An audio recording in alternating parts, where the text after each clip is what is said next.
That man is doing wonderful things for this city. A hospital wing, imagine. And so young too. His wife was just on another channel last week. Beautiful family. His wife.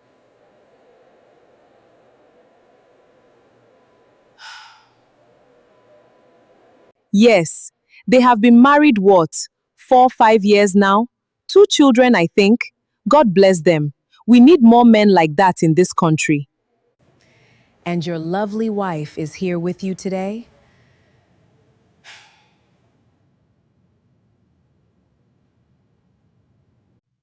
She is always by my side.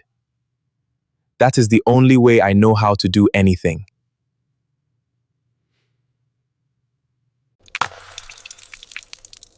That is what you said to me.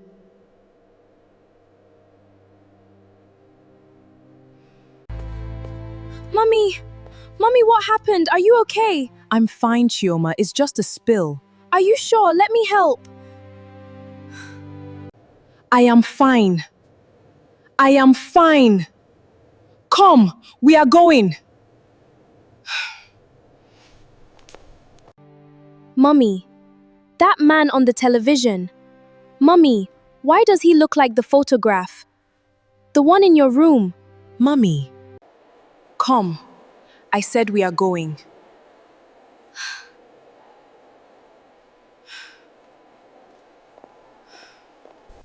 The hall was noisy the way school halls always are on open day.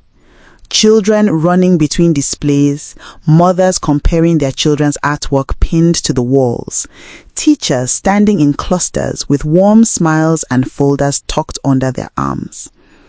Rebecca, the slender woman in a deep green Ankara dress, stood near the back of the hall with a small cup of juice in her hand, watching her daughter Chioma move between displays with the kind of quiet confidence that always made Rebecca's chest fill with something close to pride and something close to sadness at the same time. 7 years she had done this alone.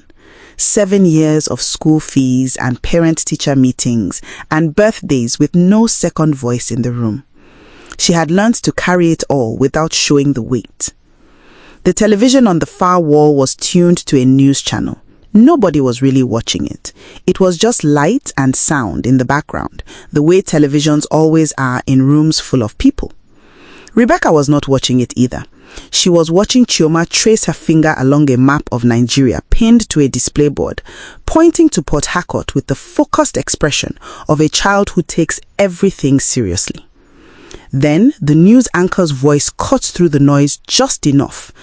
And joining us now is businessman and philanthropist Mr. David Okonkwo, whose foundation has just commissioned a new hospital wing here in Port Harcourt. Rebecca, the slender woman in a deep green Ankara dress, said nothing. She did not move. She did not breathe.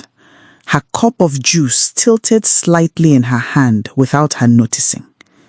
On the screen, a man sat across from the news anchor in a studio chair. He was smiling. He was wearing a dark blue suit. He looked healthy. He looked well rested. He looked exactly the way he had looked the last morning she ever saw him. Before the phone call came, before the world ended, before they put a sealed coffin into the ground and told her God had taken him. He looked like David. He was David. She drove home with her daughter silent in the back seat and did not say a single word the entire journey. Not because she had nothing to say, because she had too much. Chioma knew not to speak. At 12 years old, she had learned to read her mother's silences carefully, knowing when to wait. Rebecca packed, sent Chioma inside to change her uniform, and waited until she heard the front door close. Then, alone in that packed car on their quiet street in Enugu, she pressed her forehead against the steering wheel and cried the way she had cried the night they told her David was dead, without control, without any of the composure she had spent 7 years perfecting.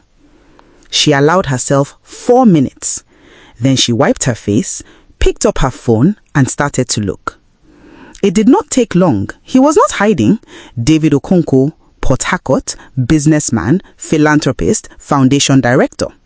His face was on 3 different websites: a business magazine profile, a charity gala photo, a foundation video about giving back to communities. He was smiling in every single one. She went inside, ate dinner with her daughter, helped Chioma with homework, tucked her in, and sat at the kitchen table alone until 2 in the morning, pulling every thread she could.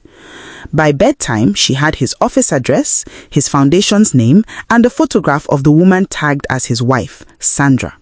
She had enough.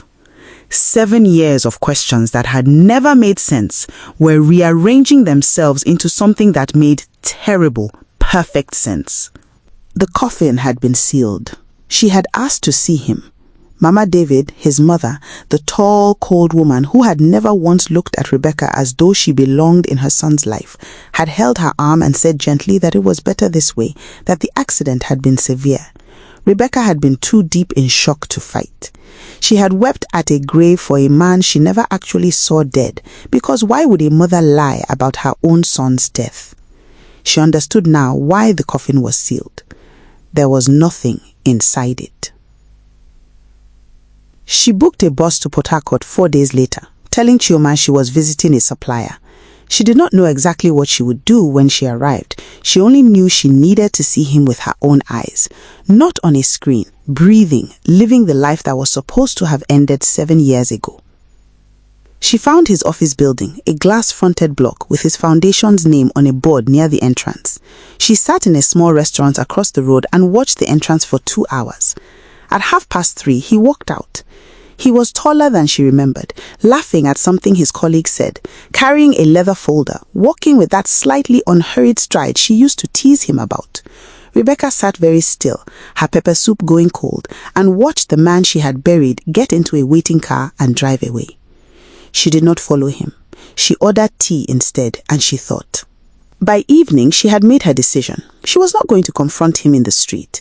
She was going to do this properly, in a way that could not be quietly managed by the same people who had quietly managed everything else. She called him the following morning from a number she found in a business directory.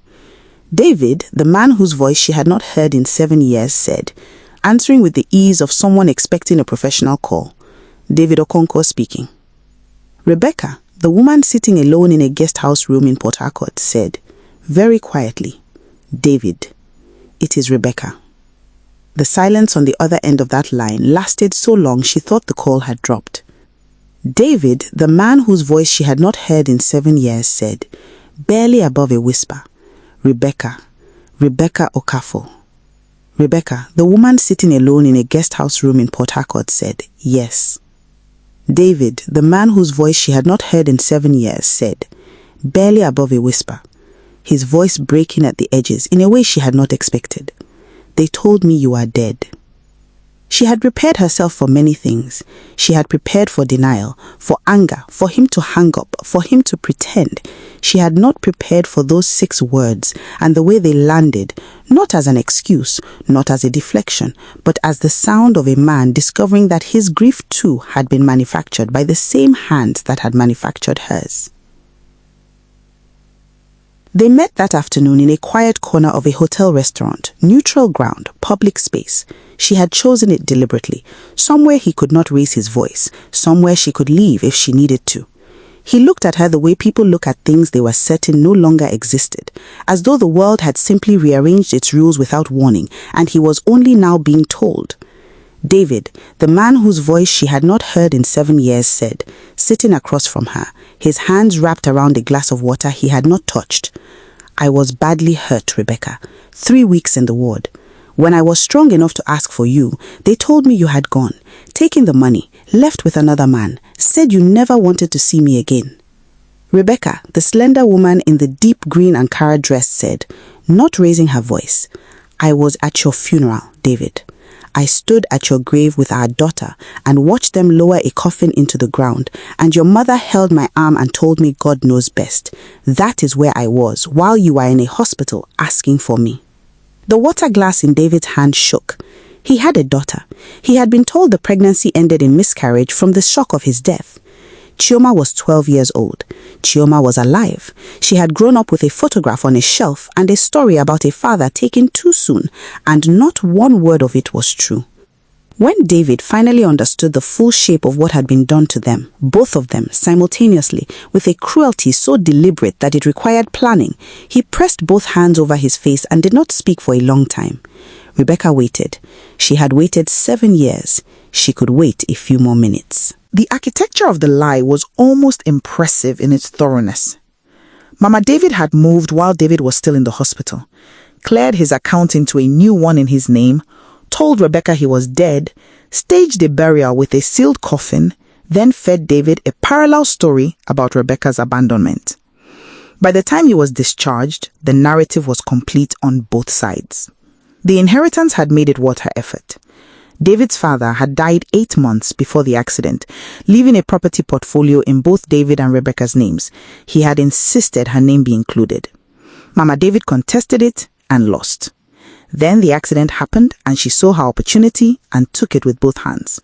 With Rebecca declared a widow and David believing she had abandoned him, the documents were quietly rearranged. New signatures, properties transferred, money moved, while both of them were too broken to look closely. She had stolen a marriage. She had stolen a father from a daughter. She had stolen 7 years from two people who only loved each other in a way that threatened her control. And she had done it not in a single moment of cruelty, but patiently over months, checking in on Rebecca with sympathy cards and quiet visits, sitting across from her at the burial anniversary each year with red eyes and a handkerchief, performing grief for a son she knew was alive in another city, building a different life. That was the part Rebecca could not get past once she understood it fully. Not the theft itself, but the years of performance that came after it. The hand on her shoulder at church, the phone calls checking if Chioma was eating well. The woman had not simply lied once and walked away. She had stayed close enough to watch her lie work year after year and called it love. Rebecca had kept all documents from that period in a box under her bed. The death certificate, the burial program, court notices she never understood.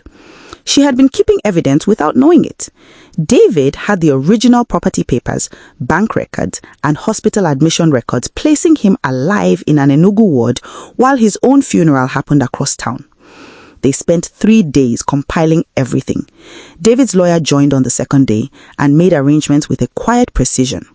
Rebecca called Mrs. Obi to extend her trip and called Chioma every evening, keeping her voice steady, promising she would be home soon. The legal filing happened on the 4th day. Fraud, forgery, misrepresentation of death, illegal asset transfer. David's lawyer hand-delivered it to the court and to a journalist he knew from his foundation work, someone with a clean reputation who would not sensationalize but would not soften either. The story broke on a Tuesday. By Wednesday, it was on every major platform. Businessman's mother faked his death to steal family inheritance. Wife and daughter left in the dark for 7 years. Mama David had not seen it coming. She had grown comfortable, moved into one of the transferred properties, attended church every Sunday with the bearing of a woman whose conscience was clear.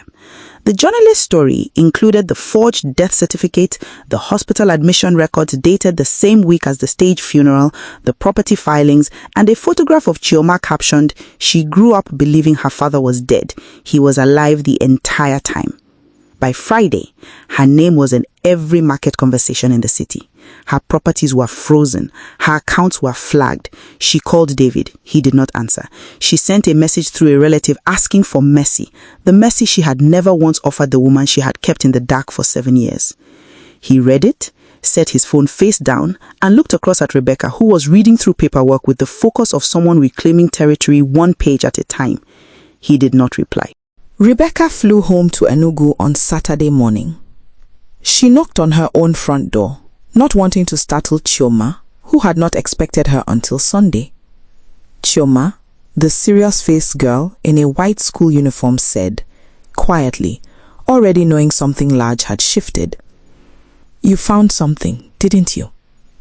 Rebecca, the slender woman who had carried everything alone for 7 years, said, pulling her daughter into her arms, "Yes, come inside. I need to tell you everything."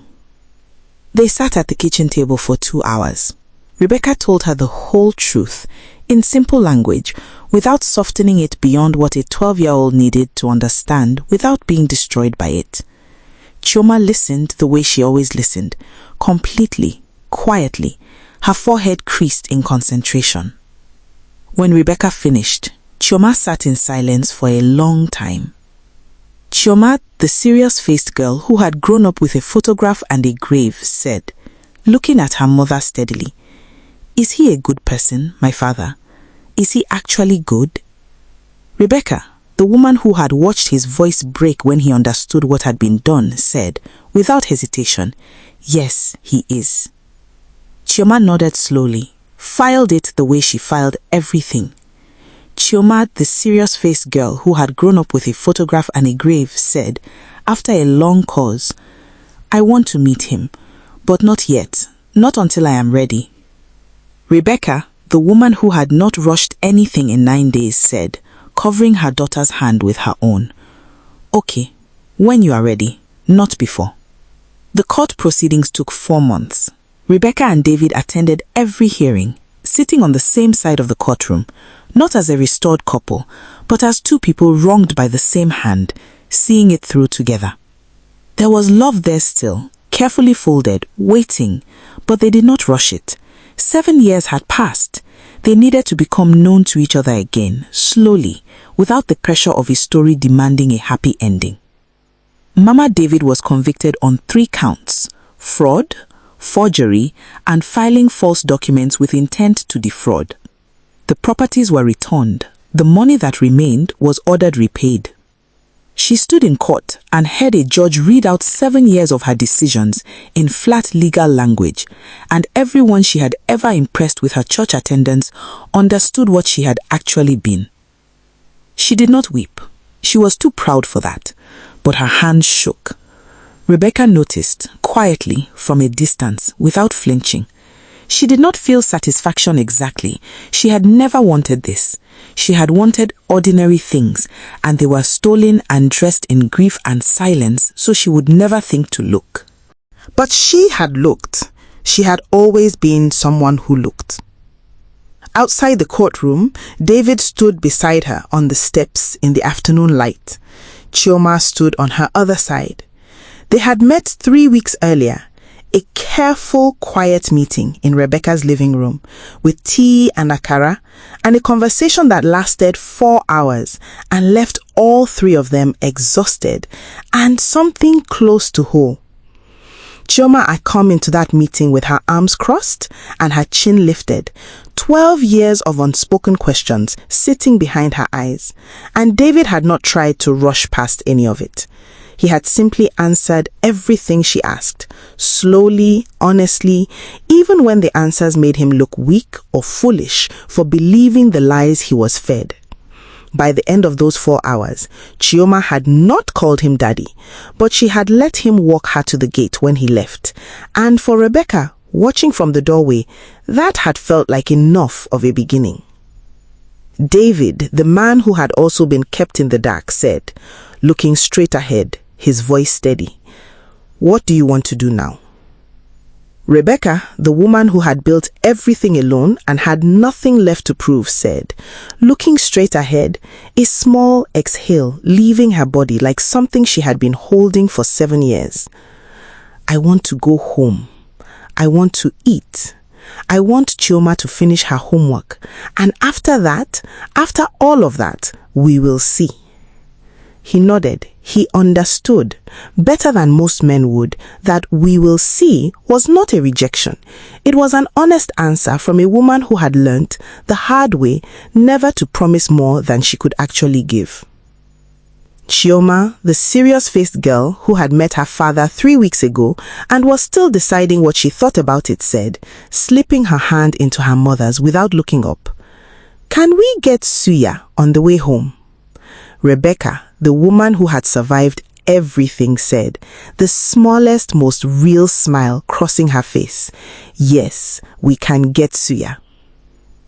They walked down the courthouse steps together, not rushing, not performing, not pretending the road ahead was simple.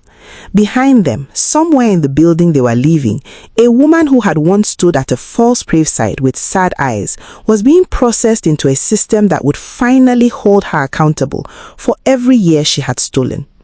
Rebecca did not look back at her. She had already given that woman 7 years. She was not going to give her 1 more minute of the rest of her life. Just 3 people moving forward in the afternoon light. Not a perfect ending, not a fairy tale.